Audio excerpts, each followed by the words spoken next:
And then I have a very tall son named Baron. Has anyone ever heard of him?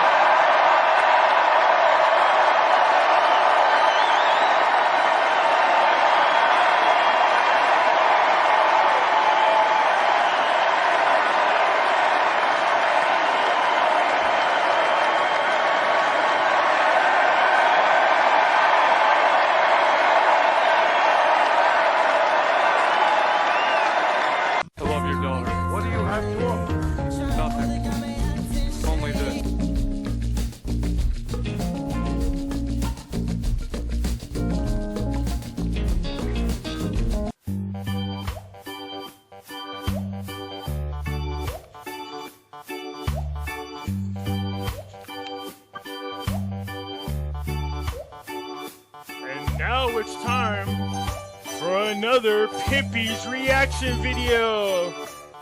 Yay! Everybody put their pants.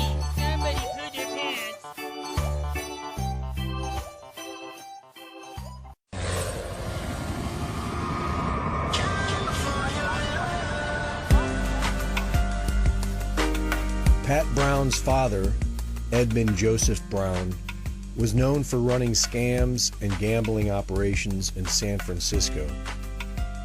With the help of businessman William Newsom II, Pat Brown became governor of California for 2 terms. During his governorship, he awarded the Squaw Valley concession contract to William Newsom III and his partner, John Pelosi.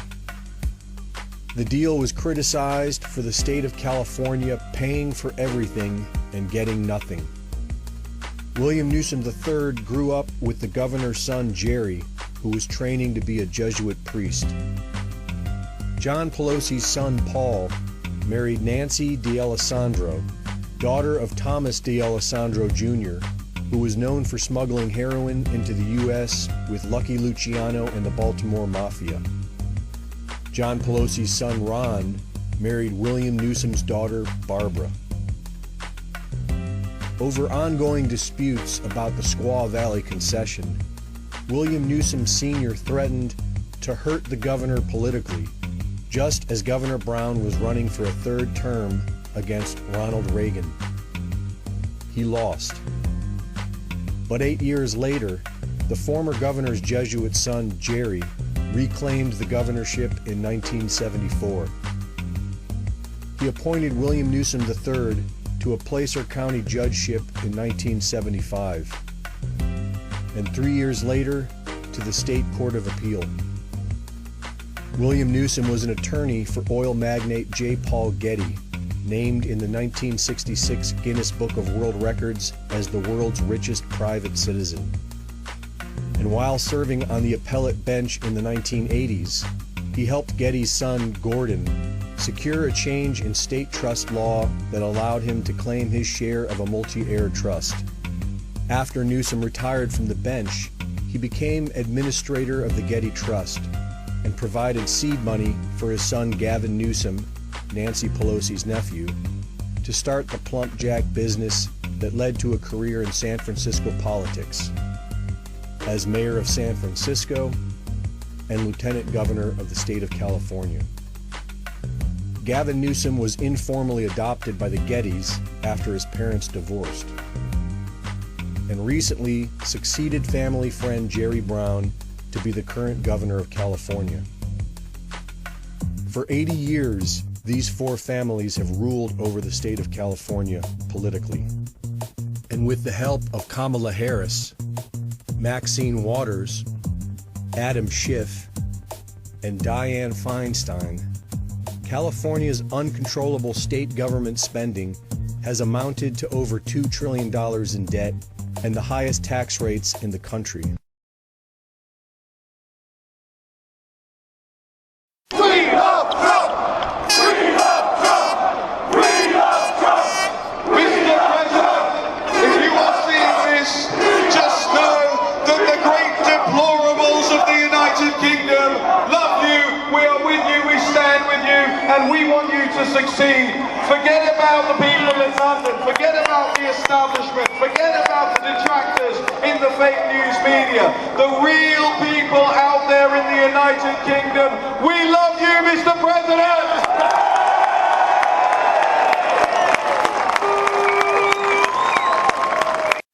Why are we helping some of the people? Why are we helping Liz Cheney? I mean, Liz Cheney is a disaster. She's a crying lunatic and crying Adam Kinzinger. He's a super crying. I never saw the guy not crying. He's always crying. I looked at him. I remember years ago he was actually on my side.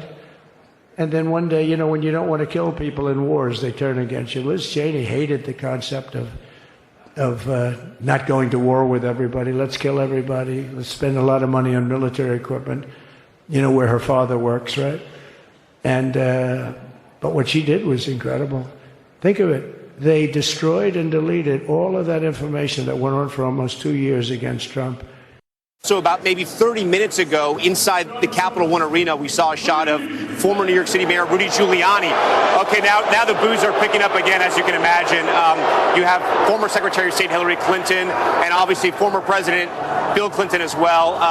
The crowd here is getting a little more raucous as it's filling out, about 20,000 inside of the Capital One Arena. It was pretty peaceful and friendly. It now seems to be getting a little more fired up and amped up. The boos are growing loud. I would say the booing now probably louder than it was for Vice President Mike Pence. So it's turning somewhat into I don't know if it's a sporting event here, but you're definitely getting crowd reaction in real time to the inauguration, which I will say is pretty interesting. I was making the point, Rudy Giuliani is here. As you know, he just settled a defamation suit against those two Georgia election workers to the tune of north of $100 million. They did settle for an undisclosed amount. But when he popped up on the screen, everyone started cheering. We're also getting some cheers here. Not super loud cheers, but some cheering here for former President Bush and the former First Lady Laura Bush as well as they enter. But louder cheers for the Trump family here as we see Lara Trump, the daughter-in-law, of course, and some of the Trump children as they're entering the rotunda there. So, again, pretty interesting to watch this kind of in real time and how sort of MAGA world is watching.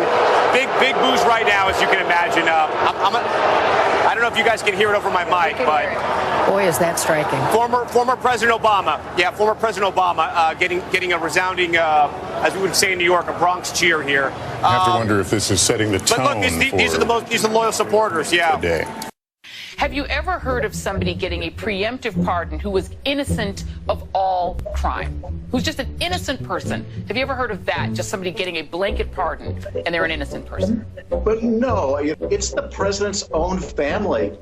It's people that have been covering up for the president in addition to his own family. Is there an innocent explanation for someone to seek preemptive pardons for family members? Would you do that if you knew you were innocent and just worried about outside forces? The answer to that is going to be no. If you haven't done anything wrong, you sit there and go, what do you need a preemptive pardon for? If he pardons people preemptively, he's essentially telling the public that these people have committed crimes. And we may not be aware of what they are, but the pardon is clear evidence that crimes have been committed. I imagine if he decides to issue these preemptive pardons, it will be cast in a way that he is protecting his family and protecting their reputations from, villainous exterior forces that are against him. First off, we should just take a deep breath and acknowledge the audacity of a president who's so clearly concerned about his own criminal culpability and that of his family members that pardons are a major obsession with him. The idea of a kind of prospective pardon, this sort of permanent federal get-out-of-jail-free card. That seems to be what we're talking about in the case of this, right, with Giuliani and his 3 eldest children who, as far as we know, have not been convicted of a crime.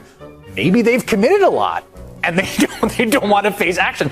I don't know. It's weird. I wouldn't ask for a pardon. I don't think I deserve one because I don't think I've done anything criminal. But, where does that come from, that concept that you can just kind of wave your magic pardon wand? We have Tish James. We have Xavier Becerra. Mimi Rocha is literally my DA in my town.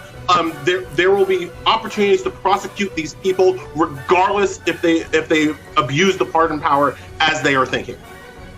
Hopefully, Ellie, there will be a skyfall on this entire crime family, and there will be another day for them to die. The president does indeed pardon, let's say, Rudy Giuliani or any members of his family. Would you see that, and I asked Preet Bharara this question, as essentially an admission of guilt?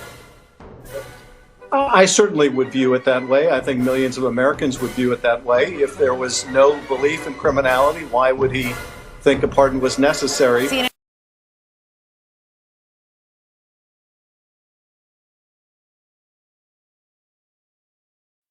I miss it. I miss the Trump speeches. For real, though, it was my favorite speech I've ever seen a president give. It was the night the United States killed the leader of ISIS. Trump comes out of the Situation Room at like midnight in the White House, and he walks down that fucking tunnel like and gives a press conference, like he's giving a post-game NBA just killed a guy press conference. He walks up in front of the entire world at midnight and just goes, Abu Bakr al-Baghdadi is dead. He died like a dog. And I didn't change one word of that. That's what he opened with. And then he did 40 minutes. The speech is 40 minutes for no reason. It wasn't a prepared speech. He freestyled 40 straight. Not even a speech, just mean shit talk for 40. The meanest shit talk you've ever heard in front of the whole world.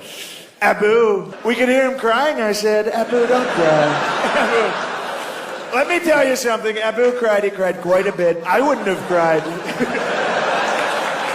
Crybaby Baghdadi, that's what we were all calling it. I was just violently attacked. By who? By her. We were just arguing. She used offensive and violent language that violated my rights as an individual. You all right, love? Keep going. Go. We've zapped 3 of them this morning. They're everywhere today. And after the IG report, we have Congressman Barry Loudermilk's report very clearly indicating that Liz Cheney not only committed misconduct, Sharona, she literally violated the criminal statute, a 20-year felony, the very one that they sent me to prison for almost 3 years for, and hundreds of other January 6th defendants sent to prison and coerced into false, fraudulent plea deals, which built the entire narrative over these last 4 years. All of that was driven by the threat of a 20-year felony called 1512, which is referred to as obstruction of justice, but the actual title is tampering with a witness, evidence, or informant. Now, clearly, that has nothing to do with my behavior on January 6th or any of the protesters. If you go to johnstrand.com, you can watch the 14-minute video that shows you everything I did in the building that day on government surveillance video. Mm-hmm. So watch that and then ask yourself, did he commit a crime and should he have gone to prison? But then also ask yourself, did he do anything that has anything to do with tampering with a witness, evidence, or informant? Well, of course not. It's absurd. But the great irony is that that's exactly what Liz Cheney did. She tampered with evidence by deleting it or hiding it, both, I believe. And she tampered with a witness, Cassidy Hutchinson, which has been well documented now. I don't want Trump. If he gets in there and he does what he says he's going to do and starts eliminating 2/3 of the bureaucracy, the machine, the corrupt machine, that, you know, they always come in and fire the top people or replace old people, but it's that second, third, fourth tier that infiltrated our government that we've allowed to be there. Department of Education, billions of dollars, stays in Washington. It seems to me it'd be easier just dismantle the whole department, send that money to the states, and let them decide and let the locals have a say-so. Honestly, how many bureaucrats in Washington, D.C. have taught a kid how to read in Claiborne County, Tennessee? 0. But that's part of the machine. That's part of the structure. And that's why every 100 days we add another $1 trillion to the debt, and neither party has a plan to pay it off, and neither party wants to pay it off, because all they're doing is buying votes. The slides how this disease, which we surmised early on, started off in the male homosexual population in this country. It was very simple. It's straightforward epidemiology. You take an infectious agent and you introduce it into a population in which the spread among those individuals, if it's sexual contact spread, it's a perfect setup to spread. In any event, what we had was a concentration of cases, as you'll see here, in the New York metropolitan area, New York City and New Jersey, and in Los Angeles. Take an infectious agent and you introduce it into a population. You take an infectious agent and you introduce it into a population.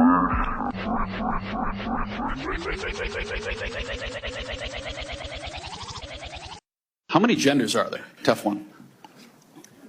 Senator, there are 2 genders. I know that well. I'm a Sheehy, so I'm on board. Senator Tim Sheehy is funny.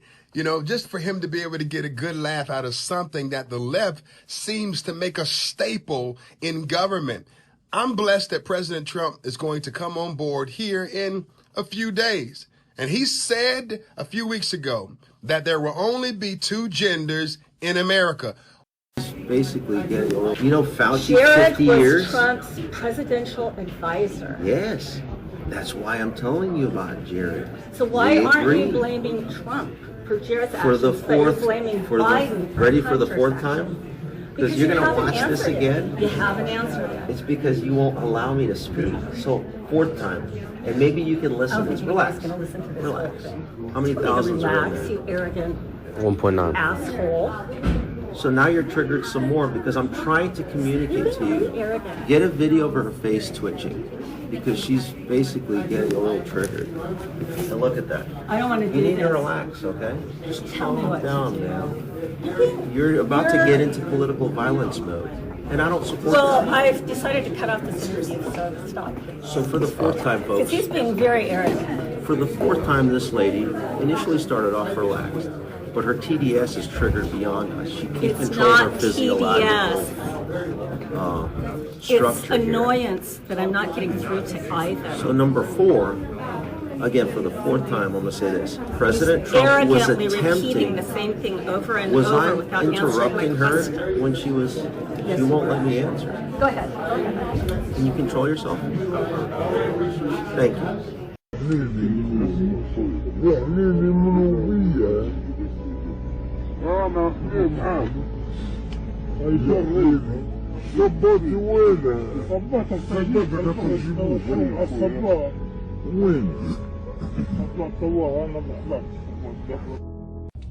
Can someone tell me what MAGA men find attractive so that I can wear the complete opposite?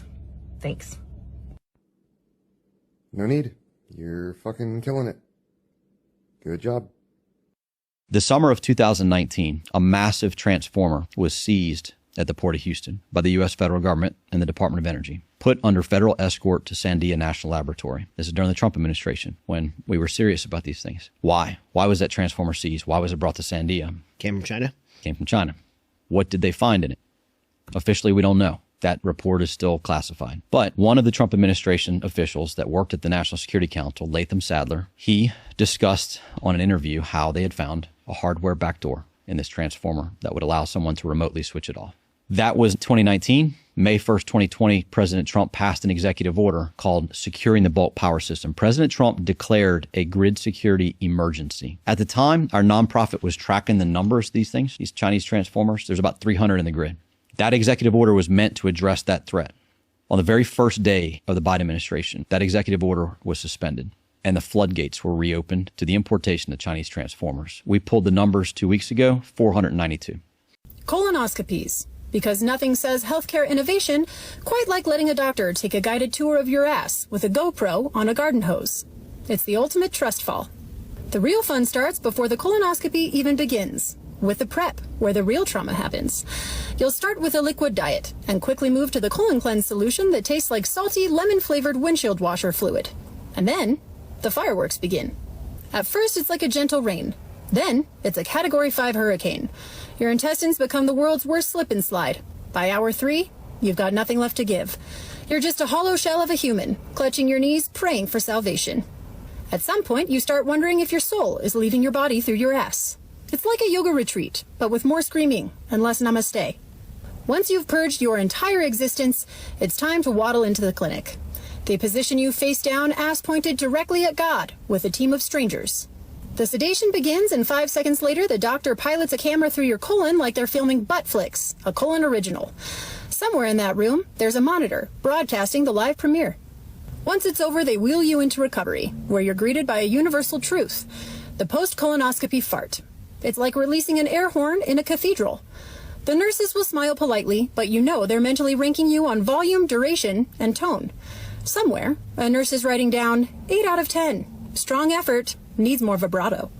But it's a small price to pay for knowing your ass got a 5-star Yelp review from the medical community. I'm going to comment about this, and I'm going to shock you. People from BlackRock are going door to door offering to buy homes now. They say, whatever you do with the insurance company is your business. Fix what you want or don't. Here's a price we're willing to pay for your home now. BlackRock is going door to door. You think this happened by accident? The dams have been emptied by Governor Newsom for no good reason. The hydrants are empty for no good reason. L.A. had its rainiest season this year since the 20s. Almost 90 years, 100 years ago.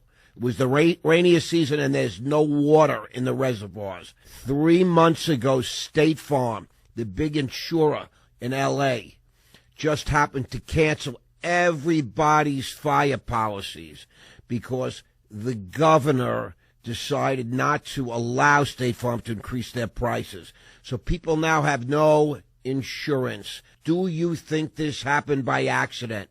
One thing I learned over years on Wall Street, follow the money. Who's going to profit by this? Not who's getting hurt. Who's going to profit by this? BlackRock is going door to door, making offers now for cash. Generous. They want to take everybody's homes. This is the business they're in. It's not a secret. This has been highly organized. And as I've been saying, more is coming. Pay attention.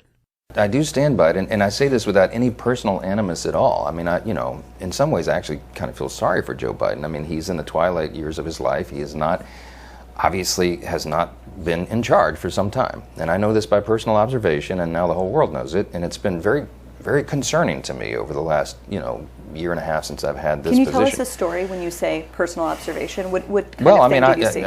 It's public now because the Wall Street Journal got it and put it on the front page. But January a year ago, almost exactly a year ago, I became Speaker in October 2023, and there were all sorts of big national security concerns and everything going on, and I started requesting a meeting with the President because, I'm kind of old school. I'm a constitutional law guy. The Speaker of the House should be able to talk to the President, especially in times of great national interest and calamity.